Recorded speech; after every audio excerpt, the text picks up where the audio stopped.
दोस्तों, यदि घर का मुखिया अच्छे आचरण वाला नहीं है तो पूरे परिवार का विनाश हो सकता है। जी हाँ, आचार्य चाणक्य ने अपनी नीतियों में एक अच्छे परिवार के मुखिया के ऐसे अवगुणों के बारे में विस्तार से बताया है।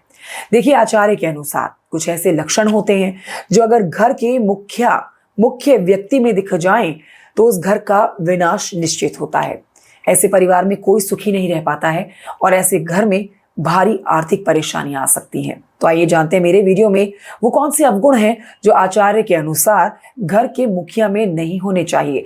यदि आप अपने घर के मुखिया हैं, घर के सबसे बड़े हैं, तो वीडियो को अंत तक जरूर देखिएगा। ये जानकारी रोचक होने के साथ साथ बहुत काम की है।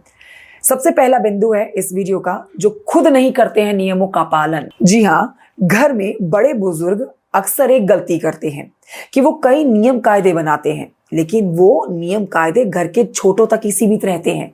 वो स्वयं कभी अपने ऊपर नियमों का पालन करते ही नहीं है। बच्चे अक्सर बड़ों को देखकर सीखते हैं। अगर आप गलत व्यवहार करते हैं तो इसका असर सीधे आपके घर के छोटे बच्चों पर पड़ता है। दोस्तों, आचार्य चाणक्य का मानना है कि घर के मुखिया को सबसे पहले नियमों का पालन स्वयं करना चाहिए ताकि वो दूसरों के लिए प्रेरणा बन सके। तो अगर आप कोई नियम बनाते हैं तो उन नियमों को अपने जीवन में भी लागू करिए और फिर अपने छोटों से उम्मीद करिए। आगे बढ़ते हैं और अगला बिंदु आपको बताते हैं, जो कि है अनावश्यक पैसा खर्च करने को लेकर। दोस्तों, आचार्य चाणक्य के अनुसार घर के मुखिया को धन का सही प्रबंधन करना आना चाहिए। उसे घर की जरूरतों के अनुसार खर्च करना आना चाहिए और आने वाले बुरे समय को देखते हुए धन की बचत भी ध्यान में रखनी चाहिए। जो घर बिना सोचे समझे पैसा खर्च करता है वो घर कभी भी समृद्ध नहीं हो पाता और हमेशा यहाँ पर पैसों की कमी रहती है। तीसरा बिंदु जानिए, जो परिवार के सदस्यों के बीच भेदभाव करता हो। जी हाँ, आचार्य चाणक्य के अनुसार घर के मुखिया को परिवार के सदस्यों में बिल्कुल भी भेदभाव नहीं करना चाहिए।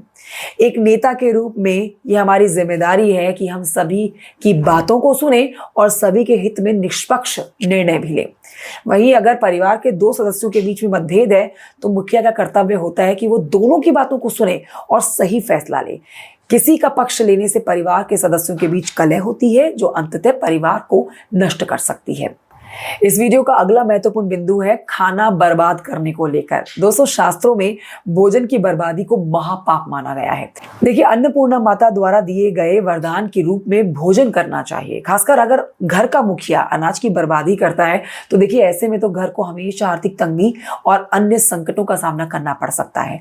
घर के बड़ों को ऐसा करने से बचना चाहिए, क्योंकि बड़ों को देख के ही बच्चे सीखते हैं। बड़ों वाली आदतें बच्चों में आती है जो पूरे परिवार के विनाश का कारण बन सकती है यदि आप अपने घर के मुखिया हैं और आप खाना बर्बाद करते हैं तो।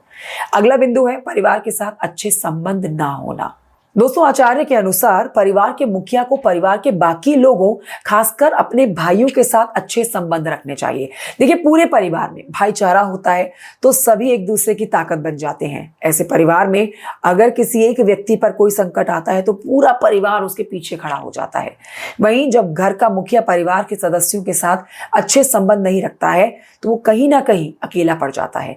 ऐसे परिवारों में रहने वाले बच्चों पर बहुत असर पड़ता है इस बात का। तो ये महत्वपूर्ण बिंदु दोस्तों आप तक पहुंचाए हैं मैंने। यदि आप घर के सबसे बड़े हैं तो आपको इन बातों का ध्यान जरूर रखना चाहिए, क्योंकि बड़ों से बच्चे सीखते हैं।